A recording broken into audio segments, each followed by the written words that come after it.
Special train से रामेश्वरम धाम की तीर्थ यात्रा। आज ही अपनी सीट बुक कराएं त्रिपुरयात्रा.com पर।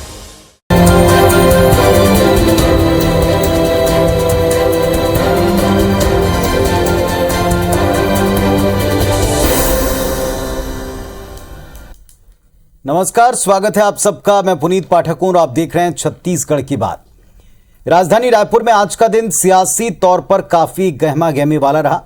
भाजपा के नवनियुक्त प्रदेश अध्यक्ष अरुण साव रायपुर पहुंचे और रायपुर पहुंचने पर भाजपा के नेता कार्यकर्ताओं ने उनका जमकर स्वागत किया।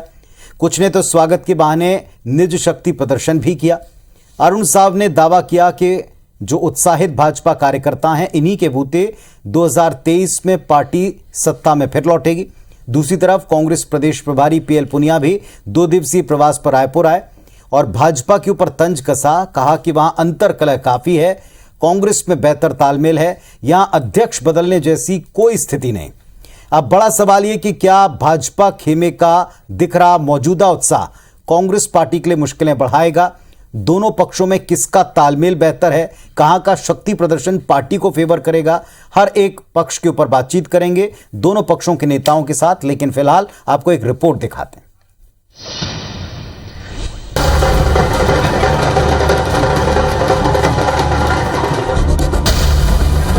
प्रदेश अध्यक्ष बनने के बाद पहली बार रायपुर पहुंचे अरुण साव का एयरपोर्ट पर पूरी गर्मजोशी के साथ भव्य स्वागत किया गया। स्वागत के बहाने भाजपा नेता और कार्यकर्ताओं ने नए अध्यक्ष के सामने व्यक्तिगत शक्ति प्रदर्शन भी किया। इस दौरान कुछ कार्यकर्ताओं में आपस में धक्का मुक्की और झूमा झटकी भी दिखी। एयरपोर्ट से एकात्म परिसर के बीच जगह जगह मोर्चा और प्रकोष्ठ कार्यकर्ताओं ने परंपरागत अंदाज में अपने अध्यक्ष का स्वागत किया। कार्यकर्ताओं का उत्साह देखकर अरुण साव ने कहा कि निश्चित तौर पर ये उत्साह और जोश 2023 में कमल खिलाएगा।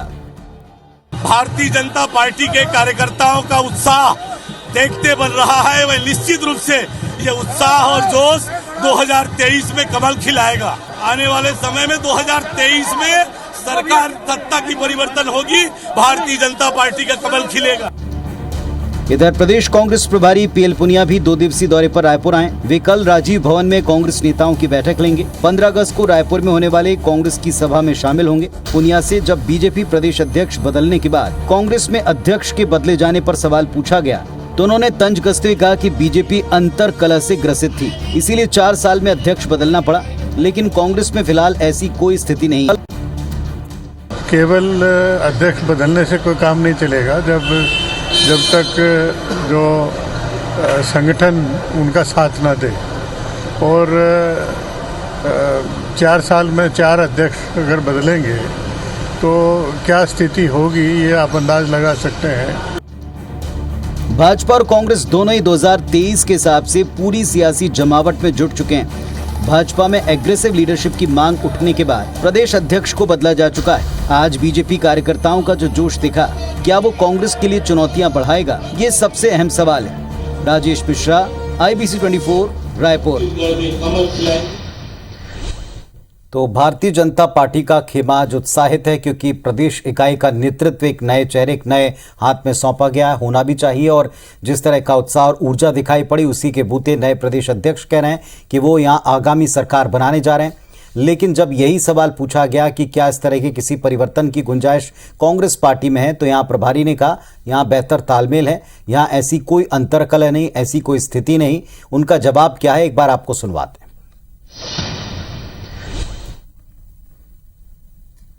वो अपना काम करते रहे, वो बदलते रहे। उन्होंने 4 साल में बदले हैं। यहाँ तो ऐसा नहीं है और ना ही संभावना है। चलिए, तो अटकलें लगाते रहें, चर्चा करते रहें, लेकिन यहाँ ऐसी कोई स्थिति नहीं है। हमारे साथ में इस विषय पर बातचीत करने के लिए दोनों पक्षों के 2 बहुत ही युवा और तर्कशील नेता हैं, समझदार नेता हैं, जो अपने अपना पक्ष इस मंच के ऊपर रखेंगे। इस वक्त हमारे साथ में सुबोध हरिद्वाल जी, राष्ट्रीय प्रवक्ता युवा कांग्रेस के, जुड़ चुके हैं। सुबोध जी, बहुत स्वागत है आपका। और जिस तरह आपने देखा कि आज बीजेपी के नए प्रदेश अध्यक्ष जब आए तो उन्होंने कहा ये कार्यकर्ताओं का उत्साह बता रहा है कि 23 में हमारी सरकार बनेगी। देखिए, भारतीय जनता पार्टी हर साल ऐसा उत्साह बनाती है, बदलती है, और मैं तो देख रहा हूं कि पिछले कई वर्षों में, जैसा पुनिया जी ने कहा, मैं उस बात को आपके चैनल के माध्यम से दोहराना चाहता हूं, बार बार नेतृत्व परिवर्तन की जरूरत क्यों पड़ती है भारतीय जनता पार्टी को। कभी धर्मलाल कौशिक जी, उसके बाद विष्णुदेव साय जी, उसके बाद अरुण साव जी। और मुझे तो आज ये बताते हुए भी बड़ी तकलीफ हो रही है, पीड़ा हो रही है कि हम छत्तीसगढ़ में रहते हैं जहां 32% आदिवासी हैं। उस प्रदेश में विश्व आदिवासी दिवस के दिन एक आदिवासी को पहले भारतीय जनता पार्टी बदलती है। उस समय बदलती है जब वो विश्व आदिवासी दिवस अपने परिवारजनों के साथ, मित्रों के साथ, रिश्तेदारों के साथ मना रहे होते हैं, और उस समय उन्हें खबर मिलती है कि उन्हें भारतीय जनता पार्टी के अध्यक्ष पद से बेदखल कर दिया गया है। और वैसी पार्टी अगर इस प्रदेश में चुनाव जीतने का दावा करती है तो मुझे बड़ी ये एक बहुत ही ऐसी बात है जिस पर विश्वास करना बहुत मुश्किल है। और भारतीय जनता पार्टी की परिस्थितियां अभी छत्तीसगढ़ में ऐसी भी नहीं है कि वो भूपेश बघेल जी के और मोहन मरकाम जी के चेहरे के खिलाफ कोई चेहरा ला सके। मुझे यहां पर कोई ऐसा कंपटीशन नजर नहीं आता, ऐसा कोई चेहरा नजर नहीं आता जो इनके सामने आकर के अपना चुनाव लड़ सके, अपनी बातों को रख सके, जनता पर विश्वास व्यक्त कर सके। और छत्तीसगढ़ की जनता ने, आप देखिए, मोहन भैया के और भूपेश बघेल जी के नेतृत्व में पिछले 3.5 सालों में, चाहे नगर पालिका के चुनाव हुए हों, चाहे नगर पंचायत के चुनाव हुए हों, जिला पंचायत के जितने अध्यक्ष बने हों, महापौर पूरे प्रदेश में बने हों, और 4-4 विधानसभा के उपचुनाव हुए, भारतीय जनता पार्टी को खदेड़ दिया जनता ने। तो अब इतने 3.5 साल बाद लगातार चुनाव हारने के बाद भारतीय जनता पार्टी यदि कहती है कि अब हम सत्ता में आ जाएंगे, तो मुझे लगता है कि ये एक बहुत ही भयानक सपने से ज्यादा और कुछ नहीं है। ऐसे सपने भारतीय जनता पार्टी देखते रहेगी, मुझे लगता है, अगले 1.5 साल तक, और फिर कांग्रेस पार्टी सत्ता में भी आएगी, हम फिर से सरकार भी बनाएंगे, भूपेश बघेल जी और मोहन मरकाम जी के नेतृत्व में अच्छा काम भी करेंगे। चलिए, अगर हम केवल वर्गों के गणित की बात या समाज के अंदर राजनीति में आप देखते हैं, आपने भी चेहरे के या आदिवासी वर्ग के प्रतिनिधित्व की बात की, तो इस लिहाज से भी आप देखें तो यहाँ क्या आपको लगता है जो नया नेतृत्व, जिसकी मांग खुद आदिवासी वर्ग के भारतीय जनता पार्टी के पूर्व केंद्रीय मंत्री, कद्दावर नेता, उन्होंने कहा था कि आपको एक एग्रेसिव नेतृत्व चाहिए अगर मौजूदा भूपेश सरकार से आपको मुकाबला करना है। अब आप इस वर्ग से आने वाले, जिससे आपके मुख्यमंत्री जी, उन चेहरे को आप क्या समर्थ पाते हैं? क्या उसकी वैसी आप अपील पाते हैं जो कांग्रेस के लिए थोड़ा सा चैलेंजिंग हो सकता है? देखिए, अगर भारतीय जनता पार्टी ये कहना चाहती है कि आदिवासी नेतृत्व आक्रामक नहीं होता है, तो उसका अर्थ क्या है, वो भारतीय जनता पार्टी को समझाना चाहिए। अगर वो आदिवासियों को आक्रामक नहीं मानते हैं, आदिवासियों को छत्तीसगढ़ का हितैषी नहीं मानते हैं, आदिवासी नेताओं को इस लायक नहीं मानते हैं कि वो छत्तीसगढ़ में एक भारतीय जनता पार्टी या कांग्रेस के प्रमुख पदों पर बैठ सकें, वो लोगों को अगर नहीं लगता है, तो ये बहुत बड़ी दुख की बात है। और मुझे लगता है कि चेहरा बदलने से कोई काम नहीं चलेगा, चेहरे बदलने से हालात नहीं बदलते। आपके 15 साल के जो कर्म है वो आपको फिर से जब आप जनता के बीच में जाएंगे तो जनता आपको आपके 15 साल के कर्म याद दिलाएगी कि आपने कैसे कमीशन खोरी की, कैसे आपने नान का घोटाला किया, कैसे आपने अभिषेक सिंह के नाम पर पनामा पेपर्स के जो इश्यूज थे उसको छुपाया। और ऐसे बहुत सारे मुद्दे हैं जिन पर भारतीय जनता पार्टी को सवाल जनता के फेस करने होंगे, और ऐसे सवालों को अगर वो फेस नहीं कर पाएंगे तो जनता के बीच जाएंगे तो वोट तो मिलना बहुत ही मुश्किल की बात है। मुझे लगता है कि आज 14 सीटों पर है, शायद 10 पर ना आ जाए। चलिए, हमारे साथ में संजय श्रीवास्तव जी भी जुड़ गए हैं भारतीय जनता पार्टी की तरफ से जवाब देने के लिए। संजय जी नमस्कार, स्वागत है आपका चर्चा में। नए प्रदेश अध्यक्ष आपके आज आ गए, कमान संभाल ली है, कह रहे हैं कि 2023 में सरकार बनेगी, लेकिन कांग्रेस कहती चेहरा बदलने से कुछ नहीं होगा, 4 साल में आपको चेहरे इसलिए बदलने पड़ रहे हैं क्योंकि अंतर कलह बहुत है।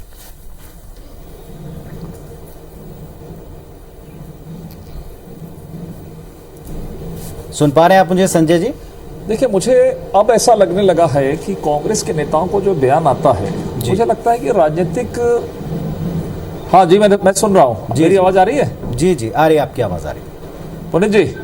जी हेलो पुनीत जी, मेरी आवाज आ रही है ना? जी। देखिए, लगातार इस तरह छत्तीसगढ़ के नेताओं का जो बयान आता है, राष्ट्रीय नेताओं का जो बयान आता है कांग्रेस का, मुझे बड़ा तरस आता है। देखिए, राजनीति में सब चीजें होती हैं, लेकिन जिस तरीके की नासमझी का जो होता है कि एक वैचारिक शक्ति या जो राजनीतिक वैचारिक शक्ति होनी चाहिए वो लगभग समाप्त हो गई है। मुझे लगता है कि लोग तो यही कहते हैं कि सामान्य तौर पर, बीजेपी की बात नहीं कर रहा हूं, हमेशा कि परिवर्तन तो प्रकृति कहती है, नेचर है कि परिवर्तन प्रकृति का नियम है। नई परिणाम प्राप्त करने के लिए यूथ आते हैं, पुराने जाते हैं, नई पीढ़ियां आती हैं। ये तो मतलब जो प्रतिस्थापित जो चीजें हैं, इस पर कांग्रेस के नेता कहते हैं चेहरा बदलने से कुछ नहीं होता, बदलने से कुछ नहीं होता। बिल्कुल ठीक है, परिणाम आपको प्राप्त हो रहा है ना गांधी परिवार के चेहरा रखने से।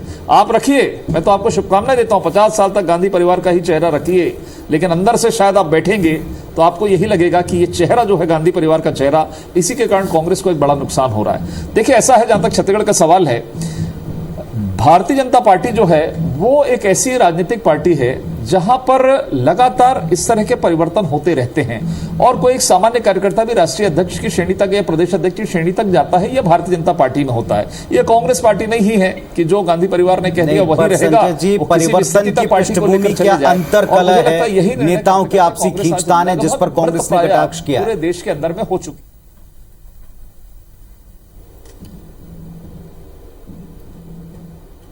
नहीं, देखिए अंतर्कलह नहीं है, अंतर्कलह क्यों रहेगी?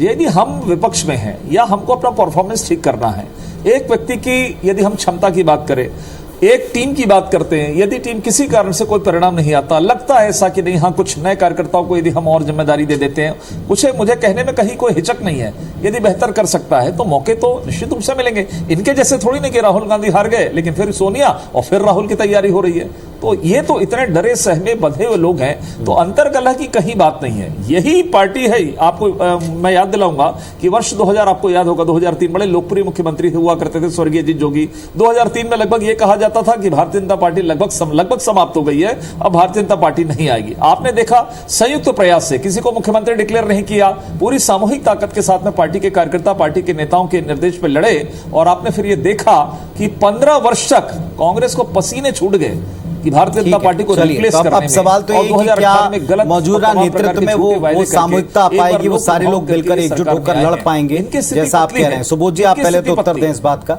जैसा संजय जी कह रहे हैं कि परिवर्तन तो नियम है, कुदरत का ही नियम है, आप इस पर क्यों 15 साल? मैं तो संजय श्रीवास्तव जी से पूछना चाहूंगा कि जब 15 साल तक भारतीय जनता पार्टी की सरकार थी तो क्यों नहीं इतने लगातार परिवर्तन भारतीय जनता पार्टी भाजपा अध्यक्ष के पद में करती थी? अभी पिछले 3 सालों में 3 बार अध्यक्ष बदलने की ऐसी क्या जरूरत पड़ गई? क्या आपके अध्यक्ष लगातार सरकार के सामने फेल होते जा रहे हैं? क्या मुद्दा ढूंढने में असफल हैं? क्या छत्तीसगढ़ की जनता उन्हें मौका नहीं दे रही है?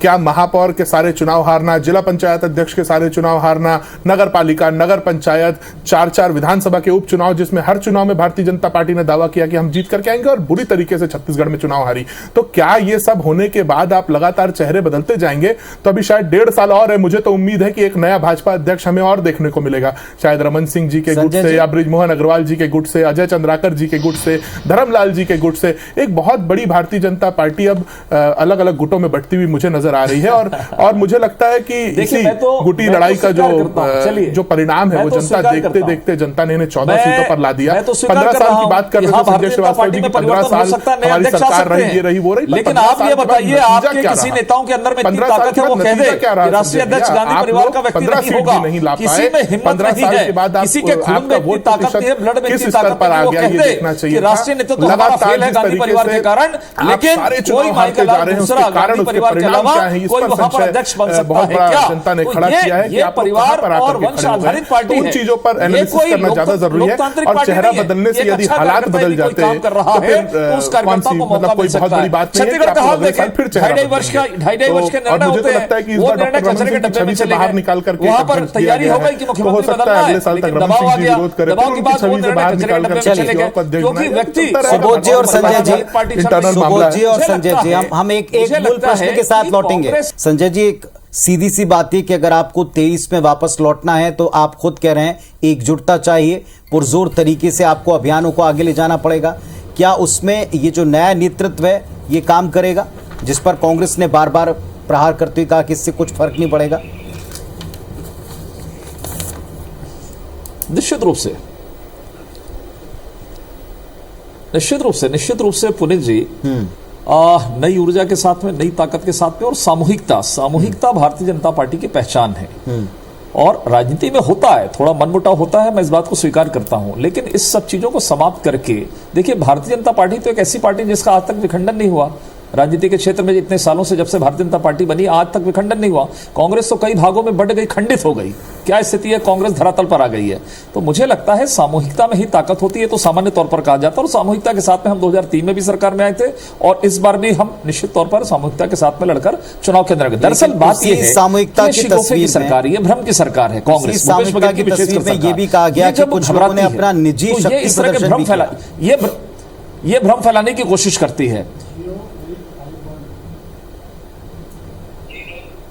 नहीं, देखिए ये निजी शक्ति प्रदर्शन कांग्रेस की नजरों में हो सकता है। देखिए राजनीति के क्षेत्र में काम करते हैं और बिल्कुल ठीक है, हर एक कार्यकर्ता अपने को सामने लाता है, उसमें कहीं दिक्कत की बात नहीं है। लेकिन मारकाट की स्थिति कांग्रेस ऐसे नहीं होती। निजी की तो यह है कि इनका राष्ट्रीय नेतृत्व तो निर्णय नहीं कर पा रहा है कि भूपेश बघेल मुख्यमंत्री रहेंगे कि टीएस बाबा रहेंगे। यह स्थिति यहां पर बन गई है। इसको कहते हैं अनिर्णय की क्षमता और अक्षमता जो कांग्रेस पार्टी के अंदर में। राजनीति के क्षेत्र में काम कर रहे हैं, कोई सामान्य चीजें नहीं कि घर पर बैठकर कोई काम कर रहे हैं, तो थोड़ी बहुत कंपटीशन प्रतिस्पर्धा रहती है। हम राजनीति के क्षेत्र में काम कर रहे हैं, हर व्यक्ति चाहता है कि मैं आगे बढ़ूं, लेकिन अंततः यह होता है कि हम सामूहिकता के साथ में जो पार्टी निर्णय सामूहिकता का प्रदर्शन, हुआ क्या एक शब्द है क्या प्रदर्शन सुबोध जी आपके लिए चैलेंजिंग होगा? नेता की भारतीय जनता पार्टी गलत हुआ, ये हुआ, मैं बनना था, कहीं कोई नहीं है। मैंने आपको कहा ना, पिछले 3.5 साल में भारतीय जनता पार्टी एक चैलेंज के रूप में एस्टैब्लिश हो सकती थी, पर शायद जनता ने ही इन्हें वो मौका नहीं दिया और जनता आने वाले चुनाव में भी नहीं देगी, उसके बाद वाले चुनाव में भी नहीं देगी। जनता ने देखा कि कैसे भूपेश बघेल जी की सरकार ने जो वायदे किए उन्हें पूरा किया। जो वायदे हमने किए, हमने कहा 2500 रुपए देंगे, तो हमने चिट्ठी नहीं लिखी केंद्र सरकार को कि भैया हमारा पैसा बोनस का दे दीजिए, समर्थन मूल्य को बढ़ा दीजिए, जो डॉक्टर रमन सिंह जी, सोनिया जी और मनमोहन सिंह जी को लिखते थे, वैसी चिट्ठी नहीं लिखी। हमने बहाने नहीं ढूंढे जनता की काम करने के, हमने रास्ते ढूंढे। जो रास्ते ढूंढेगा जनता उन्हें स्वीकार करेगी। हमने रास्ते ढूंढे, हमने उन रास्तों को सफलता की तरफ लेके गए। इस कारण से आज ऐसा दिन आया। संजय श्रीवास्तव जी हंस रहे, मुझे बहुत खुशी है, हंसे। छत्तीसगढ़ की और शराब की दुकानें बंद हो गई। तरीके से हंस रहे हैं आप, छत्तीसगढ़ के किसानों पर हंस रहे हैं, छत्तीसगढ़ के युवाओं पर हंस रहे हैं, उनके हो रहे फायदे पर हंस रहे हैं। और भारतीय जनता पार्टी की नियत है, क्योंकि जैसे केंद्र में मोदी जी ने कहा हर साल 2 करोड़ रोजगार दूंगा, 16 करोड़ रोजगार दिलवा दीजिए और फिर हंसिए, शराब की कहिए कि हमने 16 करोड़ रोजगार दिलाए। बात कीजिए, जो आपके शब्द थे ना, जो आपने कहा कि सबका फायदे कर दिया, तो मुझे शराब की दुकानें बंद हो गई, तो इसलिए मैं हंस रहा हूं भाई। शराब की दुकान, हमने रोजगार बेरोजगारी भत्ता आपने कहा 2500 रुपए देंगे, दिया क्या? अभी तो एक छोटी सी बात संजय श्रीवास्तव जी से शेयर करना चाहूंगा कि प्रधानमंत्री नरेंद्र मोदी जी ने गोधन न्याय योजना की तारीफ की, उस पर क्या कहना चाहेंगे? एक बार आप तारीफ कर दीजिए मेरे सामने और जनता के सामने। मोदी जी ने जनता के ऊपर छोड़ना पड़ेगा, जनता के ऊपर छोड़ना पड़ेगा उसका निर्णय। लेकिन संजय जी, जिस एकता की बात आप कह रहे हैं, एक मिनट सुबोध जी, ठीक है, खैर ये जनता डिसाइड करेगी। लेकिन फिलहाल जनता के बीच में आप अपना पक्ष कैसे रखते हैं, मजबूत विपक्ष कैसे होता है, नेतृत्व से कितना परिवर्तन होता है, कुछ ही समय बाद कुछ अभियानों से स्पष्ट हो जाएगा। फिलहाल आप दोनों को बहुत धन्यवाद अपना पक्ष, अपनी बात रखने के लिए। नमस्कार।